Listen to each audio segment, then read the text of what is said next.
My mother-in-law looked me in the eye at my own wedding anniversary dinner and said out loud in front of 12 people that I was only at that table because someone had to pour the tea and clean up after. Not because I was family, not because I belonged there. She said it like it was a fact everyone already knew and had agreed on. And the worst part, nobody at that table corrected her, not one person, not even my husband. That was the night I started paying very close attention. Before I tell you what happened next, I need to ask you something.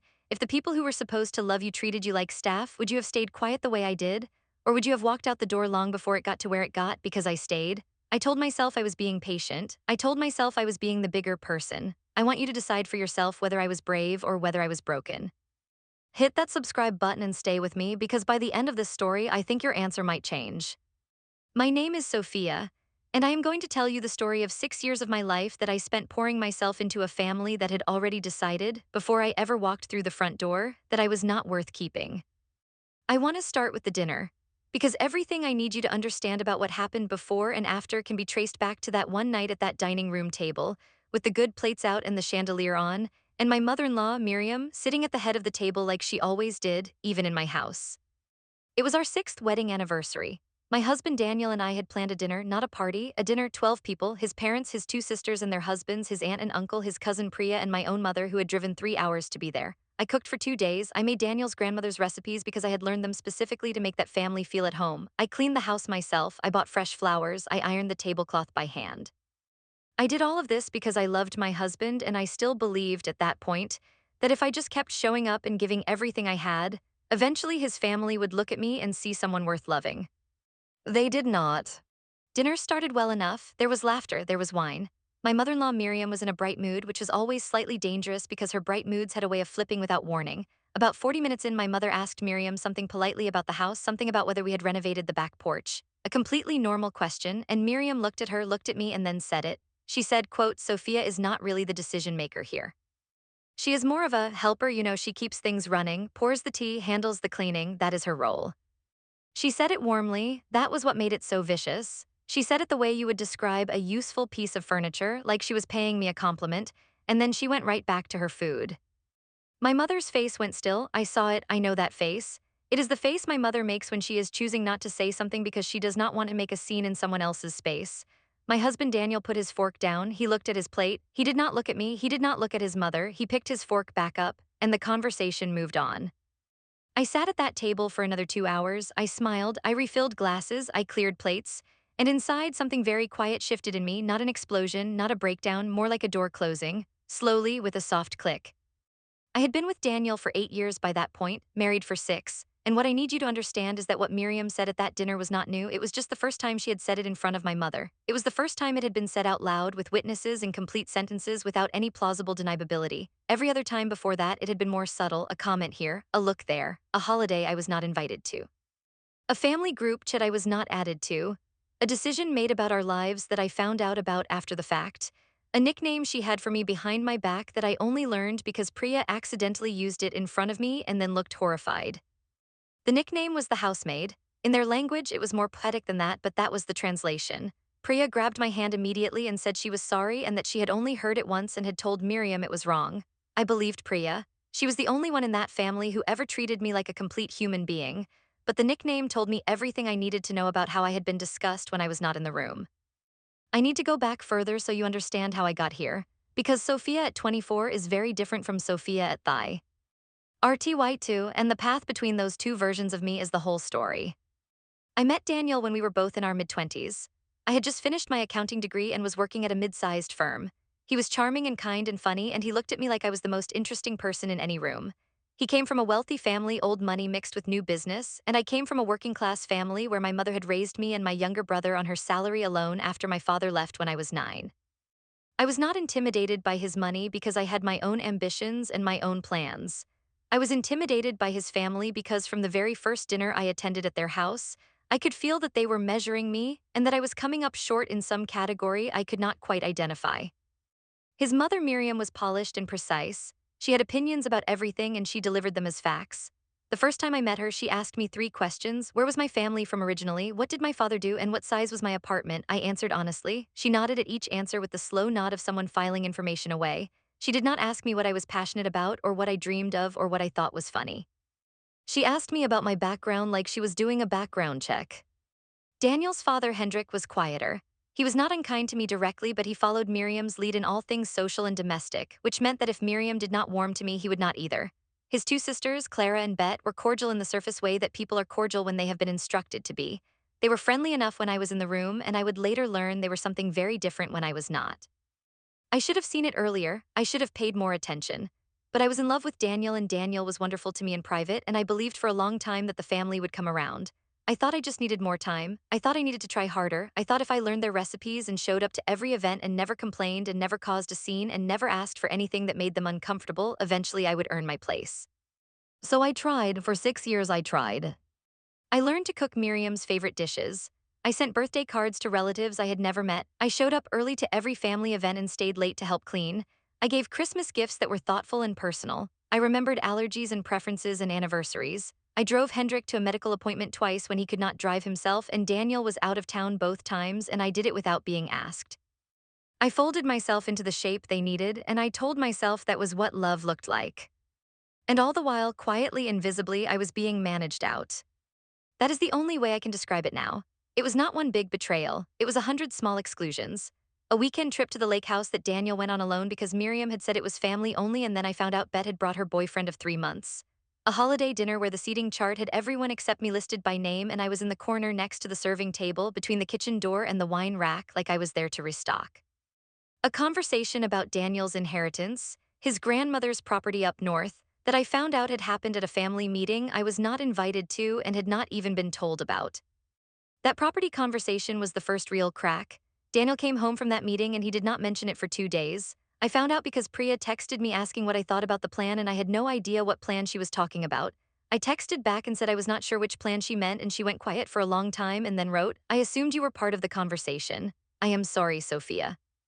When I asked Daniel about it, he said it was nothing. He said they were just doing early estate planning. He said it did not really involve me because the property had been in his family for generations and it was a family matter. I asked him if I was not his family. He looked genuinely pained when I said that. He said of course I was his family. He said he would talk to them. I do not know if he ever did because nothing changed. What I did not know at that point, what I would not find out for another 2 years, was that Daniel's grandmother, Nana Rose, the one who owned the northern property, had been watching everything from the beginning. She was 81 years old and she had a sharp mind that most people in that family underestimated because she presented herself as a soft, vague little old woman who mostly wanted to feed people and tell stories about the old days. She came to family gatherings, but she did not say much. She smiled, she patted hands, she watched. Lee. Kednana rose from the first moment I met her. There was something honest about her eyes. She looked at you directly. She asked questions that were real questions, not tests. The third time I met her, she pulled me aside after a family lunch and held my hand and said, "I see you working very hard, dear. I hope they're being good to you." I told her they were because what else do you say? She looked at me for a long moment and then nodded and said, "You have a good heart, I can tell." And she went back inside. I thought about that conversation many times over the following years, especially in the hard moments. There was something in the way she said it that felt like she already knew something I did not. The year after the anniversary dinner, things at home got complicated in a different way. I had been at my accounting firm for 4 years, and I had been passed over for a senior position that I was genuinely the most qualified candidate for. It was given to someone younger with fewer qualifications, and I knew because a colleague told me directly that the deciding factor had been that the partner in charge of the decision did not think I was committed enough to the firm long term because I was married, and he assumed I would get pregnant soon and reduce my hours. It was illegal and it was infuriating, and I started looking for other positions immediately. While I was navigating that, I was also dealing with the fact that Daniel had started working longer hours. He was vague about why. He said the business was going through a transition. He said his father needed more from him temporarily. He said it was not a big deal, but he was coming home late 4 nights a week and he was on his phone constantly and he was distracted in a way that felt new. I told myself it was the work stress. I told myself he was under pressure. I made excuses for him the way I had been trained, by years in that family, to make excuses for every form of distance. It was Priya who first planted the seed that something else might be going on. She did not say it directly, she would not do that to me. But she texted me one Saturday morning and asked if I wanted to get coffee, and when we met she was quieter than usual and she kept looking at me with an expression I could not read. Finally, I asked her what was wrong. She said nothing was wrong. She said she was just thinking about how much I deserved to be happy. I told her I was happy. She nodded and looked at her coffee and said she hoped so. 3 weeks later, I found the receipt. It was in the pocket of a jacket Daniel had asked me to take to the dry cleaner. I check pockets out of habit before I drop anything off. The receipt was from a hotel in the city, a room for 2 nights. The dates matched a business trip Daniel had told me he was taking to visit a supplier out of town. The hotel was 12 minutes from our house. I stood in the hallway holding that receipt for a long time. I did not cry right away. I just stood there while everything I had chosen to believe arranged itself into a different shape. I did not confront Daniel that day, or the next. I know people think that is weakness, but it was not. It was clarity. I needed to know what I was actually dealing with before I said a single word. Because I had spent 6 years in a family that was expert at making me feel like I was overreacting or imagining things, and I was not going to walk into another situation where I had only one piece of evidence and no leverage and no plan.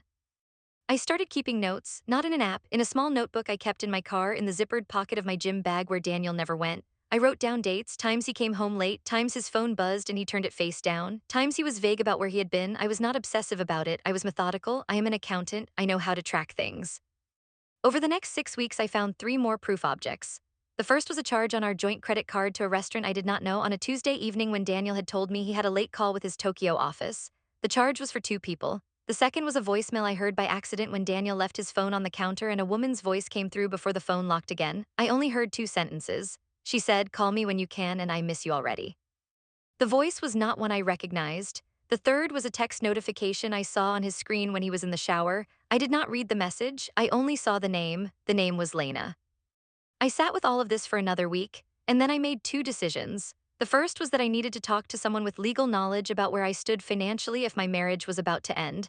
The second was that I was not going to do anything in anger. Anger makes mistakes. Anger says the wrong thing at the wrong time to the wrong person and then loses everything it was trying to protect. I went to see a family law attorney named Grace Osei on a Wednesday afternoon. I told her I was gathering information and I was not sure yet what I wanted to do. She was calm and direct and she walked me through my rights. She asked about shared assets and debts. She asked about property. She asked about whether I had my own income and accounts. I did have my own income and my own accounts because my mother had always told me from the time I was a teenager to never completely merge your financial life with anyone else's, not even someone you trust completely. I had listened to her. Thank God I had listened to her. Grace also told me something that I had not thought about. She told me that if Daniel had used marital funds, meaning money from our shared accounts or joint credit to conduct an affair that was legally relevant. She told me to document everything, every charge, every date, every detail I could verify without accessing his private devices because accessing private devices has its own legal complications.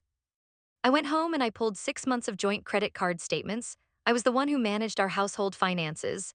Daniel had always said numbers were not his strength and had handed that responsibility to me early in our marriage. He trusted me to manage the bills, the budget, the savings. He did not look at the statements. He did not track the spending. That meant I had full access to everything and he had no idea what I had already seen. What I found in those statements made the receipt from the jacket look like a minor detail. There were hotel charges, 7 of them over 16 months, all at the same hotel, all for 2 nights except one that was 3. There were restaurant charges at a level that did not match any meal I had eaten. There were flower deliveries I had never received. There was a charge to a jewelry store that I knew for certain was not a gift for me because I had never received unexpected jewelry from Daniel in the last 2 years. I photographed every page of every statement. I cross-referenced the dates with the calendar on my own phone to confirm which nights I had been home alone, which trips he had told me about, which excuses I had been given.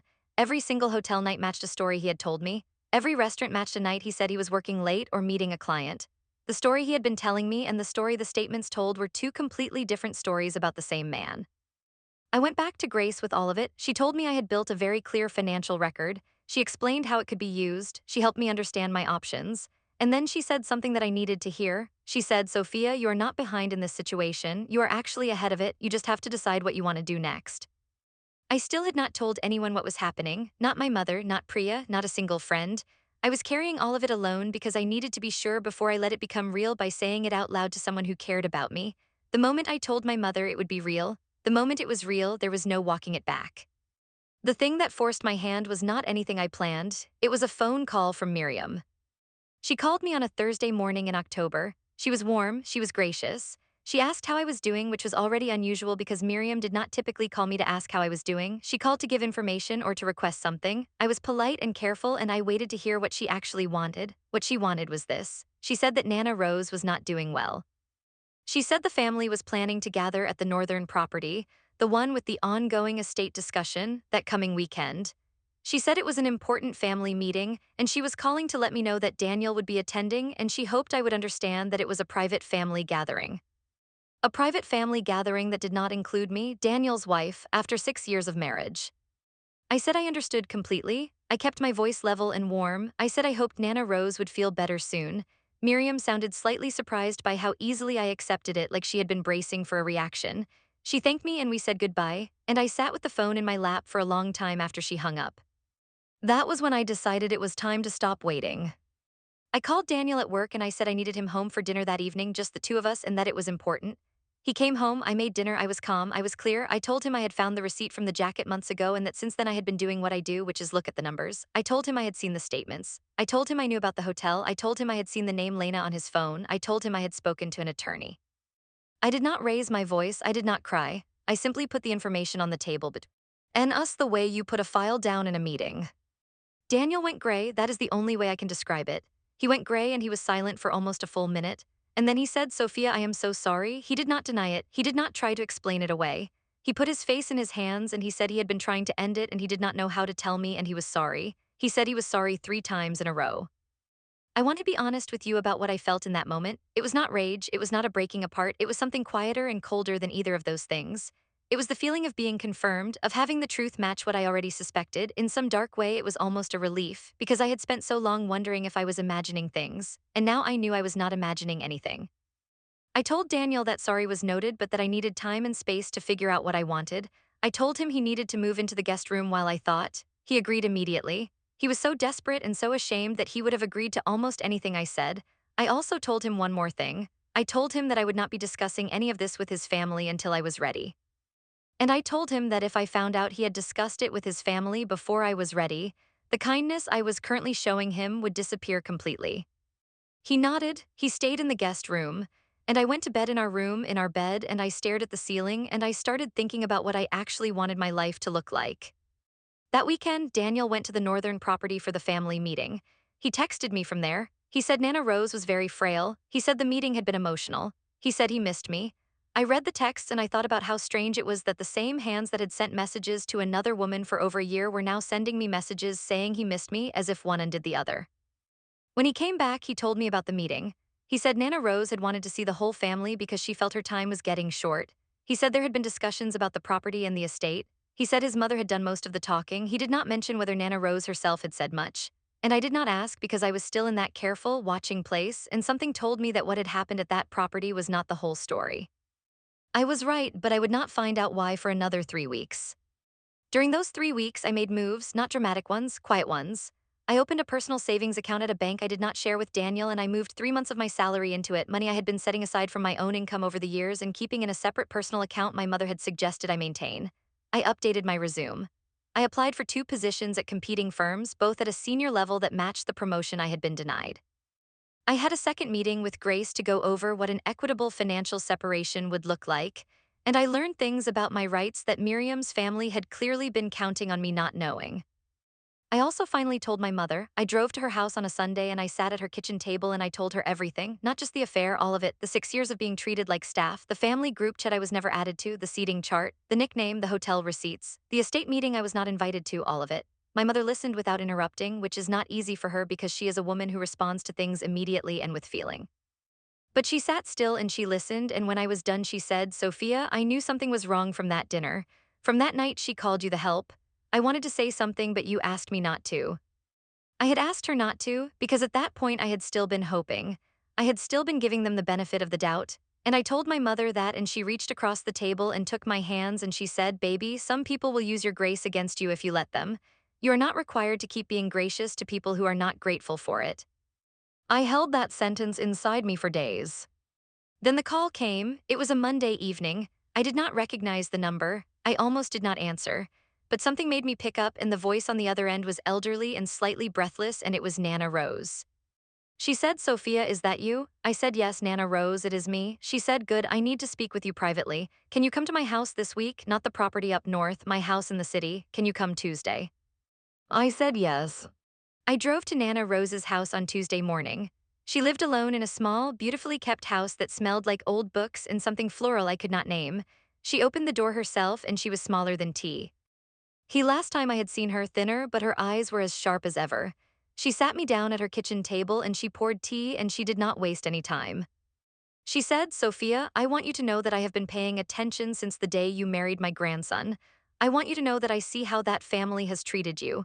And I want you to know that I do not agree with any of it. I did not know what to say. I had not been expecting directness. I had been expecting another soft and vague conversation that left me feeling seen but unchanged. She reached into a folder on the table beside her and she slid a document toward me. She said, I have updated my estate documents. I did this before the family meeting last weekend, not after. I did it 3 months ago when my doctor told me I had less time than I had thought. I did not tell Miriam or anyone else what I had decided. I told only my attorney. And I am telling you now because I want you to understand what I have done and why. I looked at the document. It was a summary, not the full legal text, but it was clear enough. Nana Rose had restructured her estate. The northern property, the one the family had been discussing and planning around for over a year, was not going to Miriam and Hendrik. It was not going to be divided among the grandchildren the way the family had assumed. It was being placed in a trust. And the person appointed to manage that trust, the primary beneficiary with oversight authority over how the property was used and maintained, was me, Sophia by name. I read my own name in that document and I felt the blood leave my face. Nana Rose watched me. She said, I know this is a surprise, but I want to explain it. She said she had watched me for 6 years. She said she had watched me give and never be given anything in return. She said she had watched Miriam treat me like hired help and had been ashamed of it because Miriam was her daughter-in-law and that behavior reflected on the whole family. She said she had watched Daniel fail to protect me the way a husband should, and that had also made her deeply sad. She said she had thought long and hard about what she could do at the end of her life to correct at least some of what had been done wrong. She said, you are the only person in that family who has ever cooked for me because you wanted to, not because you wanted something from me. You are the only one who has asked me about my own life, my own memories, my own feelings, without looking at your phone while I talked. I see who you are, Sophia. And I have made sure that what you receive at the end of this reflects who you actually are. I was trying very hard not to cry. I asked her why she was telling me now before anything had been finalized or settled. She said she was telling me now because she had been told she might have only a few months left and she wanted me to know while she could still explain it in her own words, not through a lawyer after the fact. She also said she wanted to give me time to prepare because she knew that when the rest of the family found out, it was going to be difficult. That was the understatement of the century. I drove home in something close to shock. I sat in my car in the driveway for 20 minutes before I could go inside, because what Nana Rose had done was not just a legal act, it was a verdict. She had looked at 6 years of evidence and she had come to a conclusion. And the conclusion she had come to, quietly and on her own, matched exactly what I had been living but had never been able to prove in a way anyone would take seriously. In the weeks that followed, I made more quiet moves. I met with my own attorney, a woman named Patricia who specialized in estate and family law. I showed her the summary document from Nana Rose and she helped me understand what it meant practically. She also flagged something I had not fully processed. She said that given what I had told her about the state of my marriage, I needed to be strategic about the timing of any separation proceedings because estate and inheritance matters can interact with marital status in complicated ways.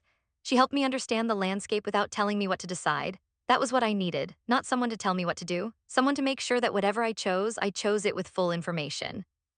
I also finally confronted the question I had been avoiding. Did I want to save my marriage? I sat with that question honestly without the interference of pride or grief or stubbornness.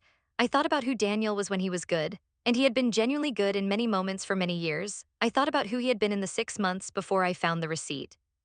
And then I thought about the fact that the receipt had existed before those 6 months, which meant the good moments had been happening at the same time as the lies, which meant I could no longer trust my own memory of when things were good back.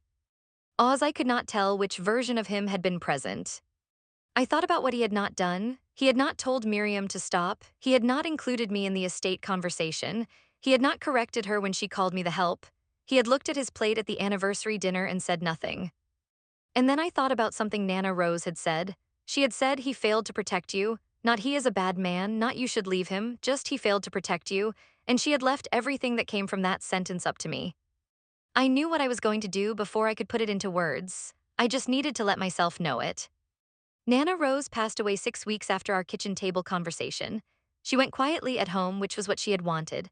The family was notified by her attorney.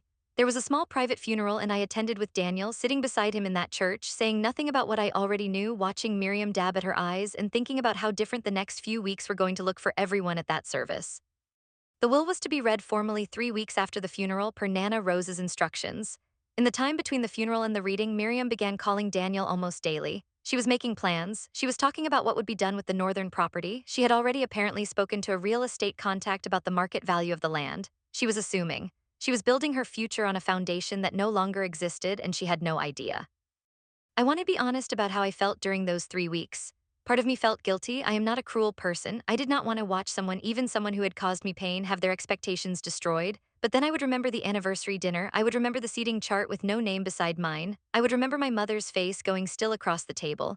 And the guilt would settle back into something more like resolve.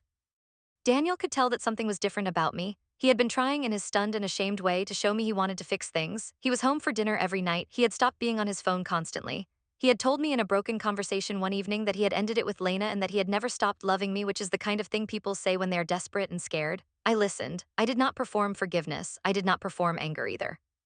I was simply present and honest and quiet, and I think that scared him more than any fight would have. The day of the will reading arrived. Miriam had organized what amounted to a family gathering around it. She had invited everyone to come to her house after the reading as if it were a celebration. She had said in a group message that there was news to share and they should all be together for it. She did not know what the news actually was. The reading itself took place at the attorney's office.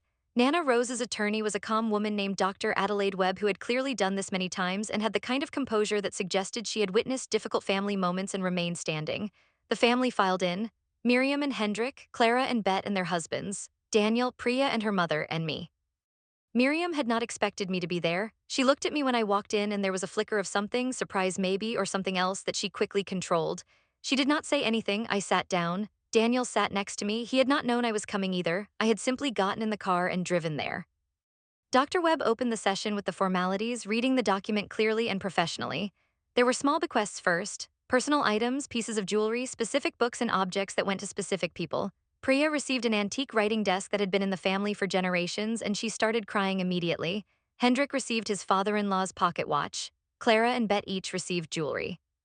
Daniel received a set of first edition books that had belonged to Nana Rose's late husband.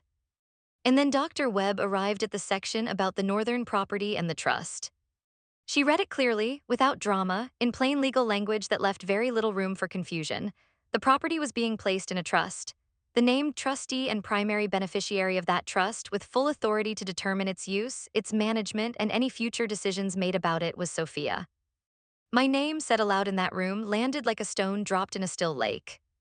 Miriam made a sound. It was not a word. It was a short, sharp intake of breath that she tried and failed to control. Hendrik's head came up. Clara looked at Bet. Daniel went very still beside me. Priya, I noticed from the corner of my eye, looked down at her hands. She was not surprised. I think Nana Rose had tall. Her, I think Priya had been carrying that secret for weeks and had been kind enough not to change how she was with me while she carried it. Miriam turned to look at me. Her expression was not grief. It was not confusion. It was something rawer and more exposed than either.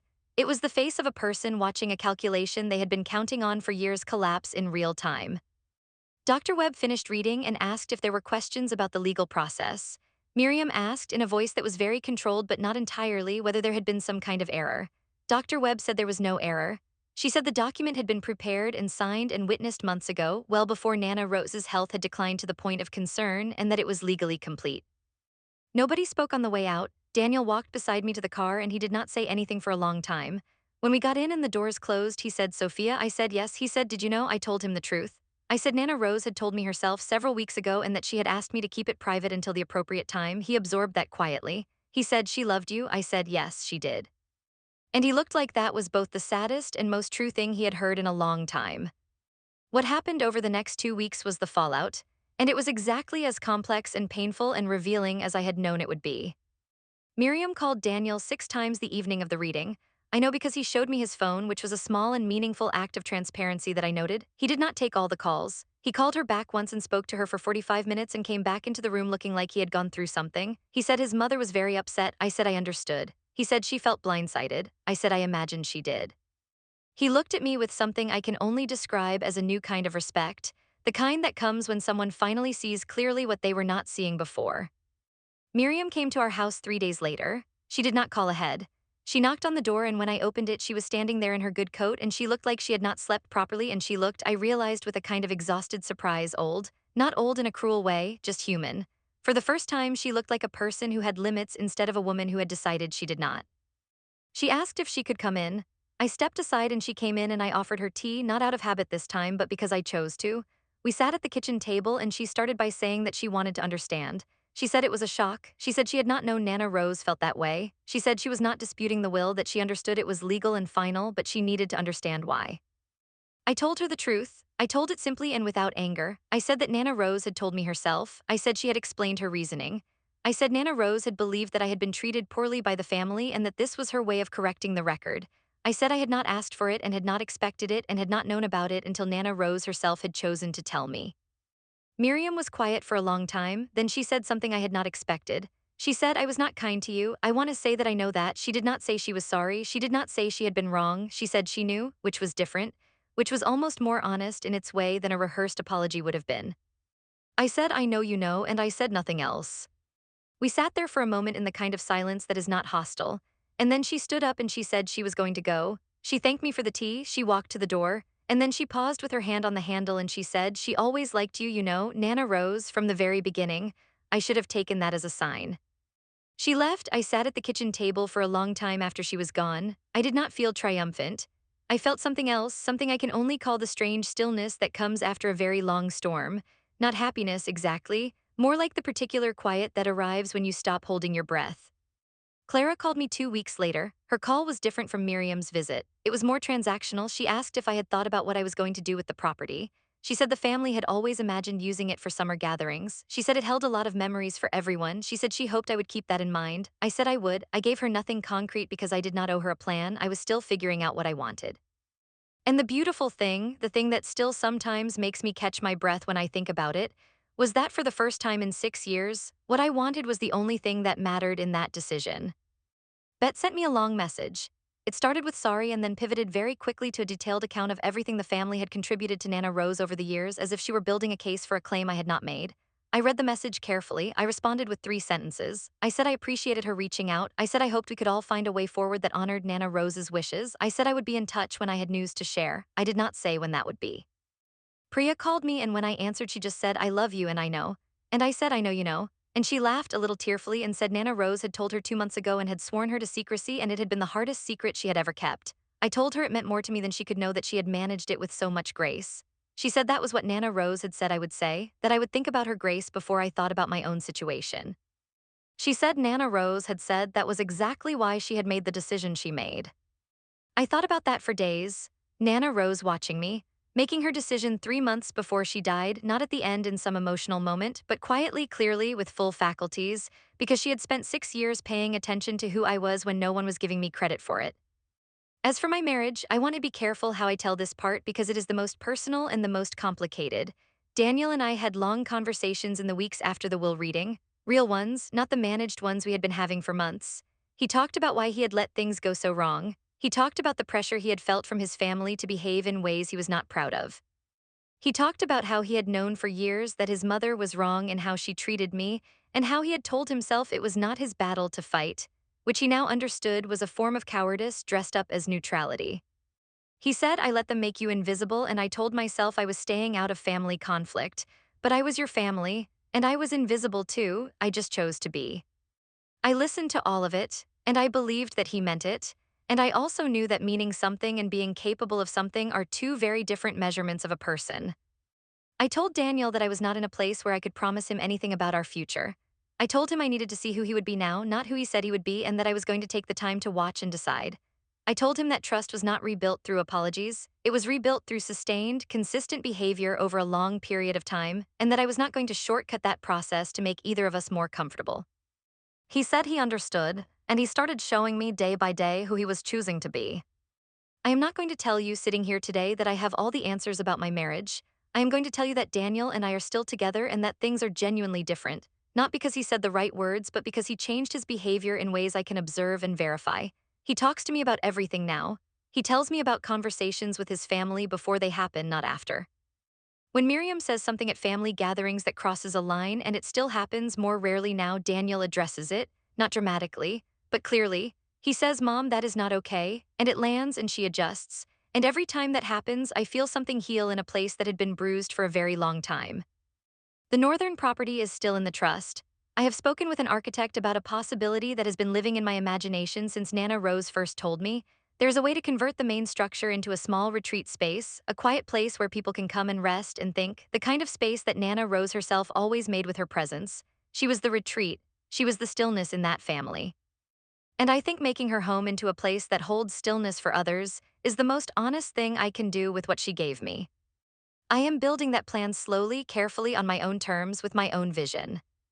I am also now in a senior position at a new firm, the kind of position I should have had 2 years ago, the kind where my judgment is valued and my work is credited to me and my future is considered an asset rather than a liability. I am very good at what I do, it turns out, when I am somewhere that lets me be good at it. My mother comes to visit more often now. She sits in my kitchen and drinks tea, and sometimes she says nothing for a long time, and I sit with her in the quiet, and that is enough.